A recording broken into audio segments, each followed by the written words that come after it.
How is it going, everyone? It's Calum here, and today we are going to be talking about a game that is kind of universally clowned on. However, I will say, after playing it, I think it's better than what a lot of people give it credit for. Today we're going to be talking about Star Wars Masters of Teräs Käsi. I don't know if I pronounced that right. I frankly don't care if I pronounced it right. That's what I'm going to call it for the rest of this video. So Star Wars Masters of Teräs Käsi is a fighting game. It is a 3D fighting game. It is part of the Star Wars universe, but the cool thing is that they use a lot of expanded universe as well in this game. You can unlock characters like Mara Jade eventually, and you can even unlock, there's another Mandalorian that you can unlock and stuff like that. So there's actually some cool stuff that you can get in this game. It is pretty hard to unlock that stuff, and we'll talk about that here in a minute, but they definitely use some expanded universe. They have some really cool characters in this game that I didn't expect other than just, the main cast. But I really like the roster in this game. You have your usuals that you would expect, Han Solo, Luke Skywalker, Princess Leia, you have Chewbacca, and then you have some oddballs thrown in there. You have a character named Thok, and Thok is a Gamorrean guard that you can play as. He's kind of cool. And then you also have another character named Arden Lin, and Arden Lin, I guess it's another expanded universe character, and she has like this bionic arm, and she's actually pretty fun to play as. I really enjoyed playing as her. And then there is another character that's a Tusken Raider, and his name is literally Whore, and I love that. When I first heard that, I couldn't stop laughing. It's immature, I know, but when I beat someone and the game literally said Whore wins, I couldn't help but laugh, okay? I'm sorry. So, I do like the characters, though, and Boba Fett's in it as well. So, there's a pretty darn good cast of characters right from the get-go, but like I said, you can unlock other characters in this game mode. However, unlocking characters is going to be a bit more difficult because you can play this entire game through easy mode, you can play it on medium mode, but to actually unlock characters, you have to play it on Jedi mode, and that's when you start unlocking some of the new characters and stuff like that. And Jedi mode, it's not necessarily super difficult, but it's still, though, I think some people will have some challenges with it. There's definitely ways to cheese it, and I definitely was cheesing it a little bit to win some of my battles.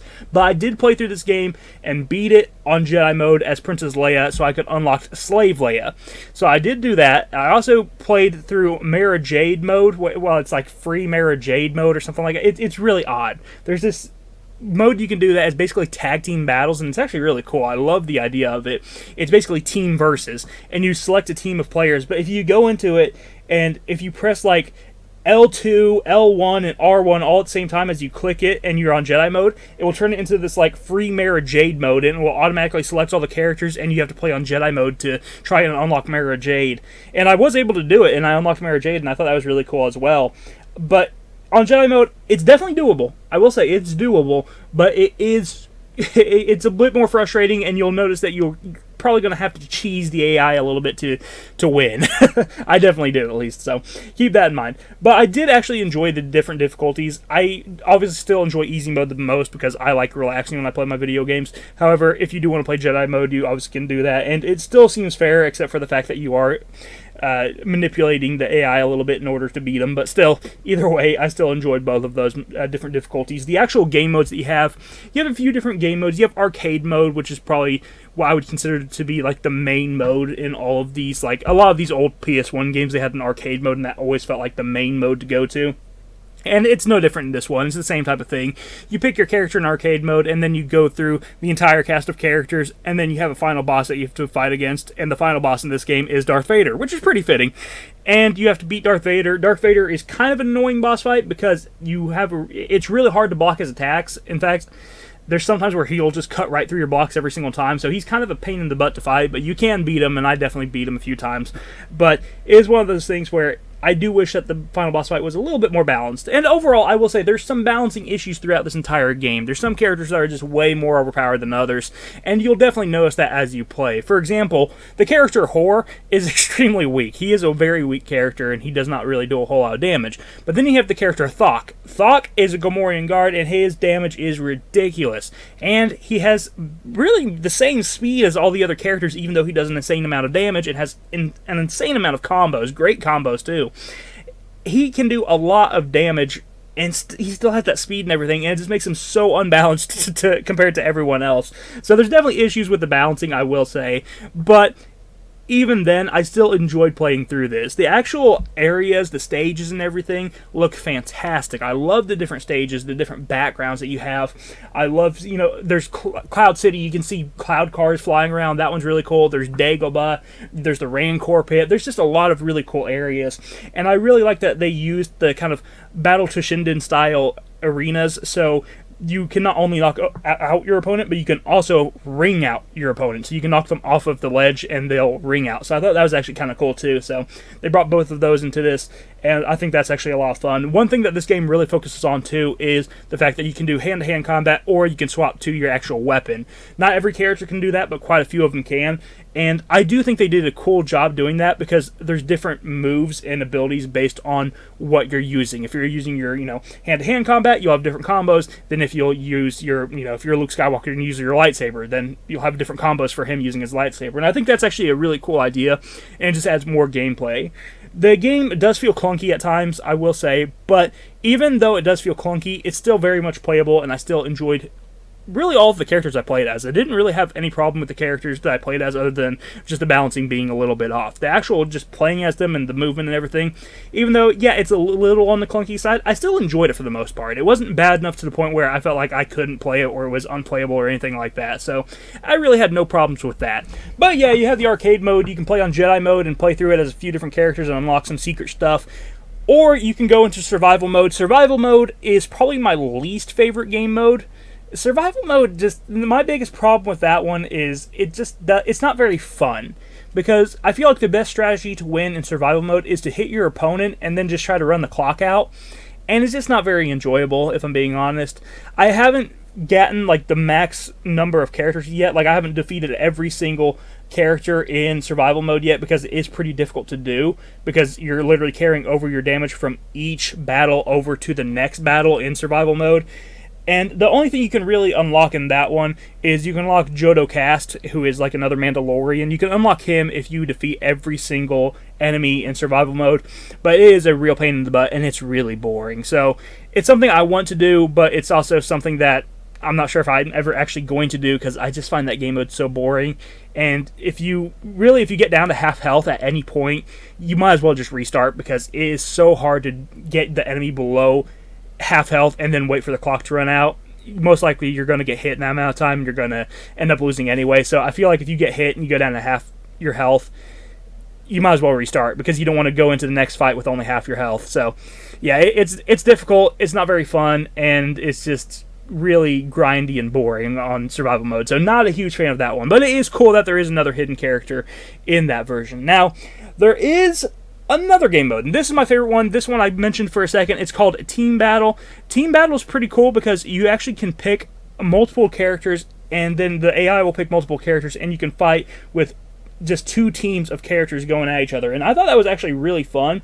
And not only did I play against the computer, I actually took this game over to my brother's house, and we played it for quite a bit, and we actually enjoyed it too. And it was a lot of fun just to pick these different characters and try out, these different combinations. And you've probably seen how it works in a lot of these other fighting games where they have team battles, where basically you fight, one of your characters gets knocked out, another one comes in, but whoever knocked them out, they still have the same amount of health that they had when they were fighting the first opponent. It's basically like that. Your health carries over from each character, and if one gets knocked out, another character just hops in, and that character will have full health. So it's kind of interesting how it works. It's been done in quite a few other fighting games, but they did a really good job of implementing it into this game. And I actually think that this is the best fighting game mode in the entire game. I really, really enjoyed it. I enjoyed just, again, picking all these different characters, picking a lot of cool expanded universe characters, picking up, some characters from the movies. This is a great way to practice the combos and stuff and figure out combos.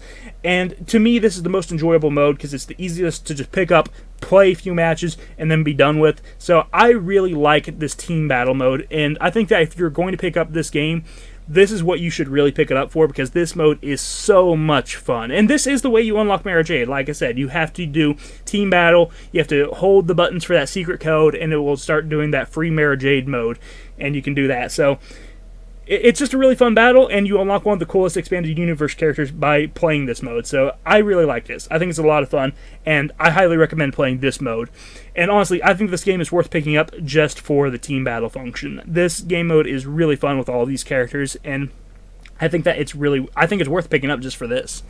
Now, the only other thing that there really is to talk about in this game is that there is alternative outfits for each of the characters. If you press the L1 button when you are about to select your character, a different, basically like profile picture will show up for that character, and then once you get into the game, you'll see that they actually have a completely different alternate outfit, and I actually really love the alternate outfits. They did a great job with them. I love that, if you pick Princess Leia, she is Bosch.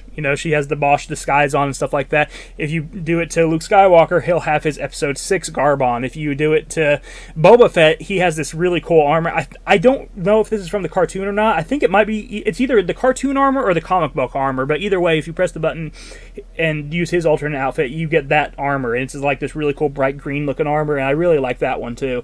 So there's just just a lot of really cool alternate outfits in this game as well. I think they did a really good job with all of those also. And I will say, I do like a lot of the weapon choices that they used for some of the characters. So one thing that I really liked is that Princess Leia in this game has this staff, but at the end of each part of the staff is like a little short blade of the lightsaber. So she has this like little short, like double-bladed lightsaber type thing. It's really cool. It's like, it basically is a long quarterstaff, and then each side has a short saber coming out of it. And I just thought that was a really cool idea. So really like that. That was really cool to see. Obviously Han Solo, you can use his blaster. His blaster isn't that effective, if I'm being honest. You can use Chewbacca. Chewbacca can use his blaster as well, but again, it's not super effective. The blasters, if I'm being honest, just are not really that effective. You can use Boba Fett's blaster. Again, the melee weapons seem to be the more effective out of everything, so I would just stick to really using melee in this game, if I'm being honest. But still, the fact that they even have those weapons in the game, and the fact that you still can use them ranged, even though they're kind of a pain in the butt, is still pretty cool.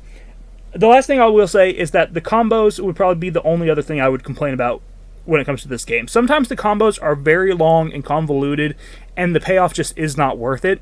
So I will say, some of the combos that use your force meter, they really are just kind of a pain in the butt and are not worth using. And sometimes, even if you put them in right, it still won't work. So that is definitely a negative, and that's something I have to bring up. The combos are kind of a mess of buttons, so that's not great, But as someone who's a casual fighting game fan, who isn't like too, once I figure something out and figure out a character I like, I usually kind of try to stick with that, that character and that moveset. So it's not a huge deal to me, but for people who are like into the more like professional scene and really like things being clean and easy to do and just a lot more simple, I don't know if they'll actually enjoy that as much. But still, as a casual fighting game fan, I really enjoyed this game. I thought it was a lot of fun, and I'm glad that it's in my PlayStation 1 collection. This is a really good game, actually. I'm surprised. I thought I was going to hate this because I had heard so many bad things about this game, but it actually just didn't really end up being that bad. It's not the top of the line fighting game, don't get me wrong. It's not the best fighting game out there, but it's not nearly as bad as people, let on. It's actually pretty fun. It has a good cast of characters. It has great backgrounds, great music, of course. It has Star Wars music, so what's not to love there? And overall, it has a lot of different options, a lot of great characters, awesome alternate outfits, and a couple really fun modes. So I say go check this game out. I think it's worth picking up on the PlayStation 1 and having it in your collection if you are a fan of fighting games, if you are someone who likes to play a lot of these old fighting games, or if you are just a Star Wars fan in general, maybe pick it up just for that reason, because the fact that you can even play as these expanded universe characters, that's pretty sick alone. So that's kind of a cool reason to even own the game by itself. So I'm pretty happy with it. I'm a big Star Wars fan, and I am a casual fan of fighting games, so I'm pretty happy with this. I think it's pretty awesome. So go check out Star Wars Masters of Teräs on the PlayStation 1. I don't know what other systems it really came out on. I don't even know if it actually came out on anything else. But it is fun. I did enjoy it. So I'll talk to you in the next one. You guys have a wonderful day. Bye-bye.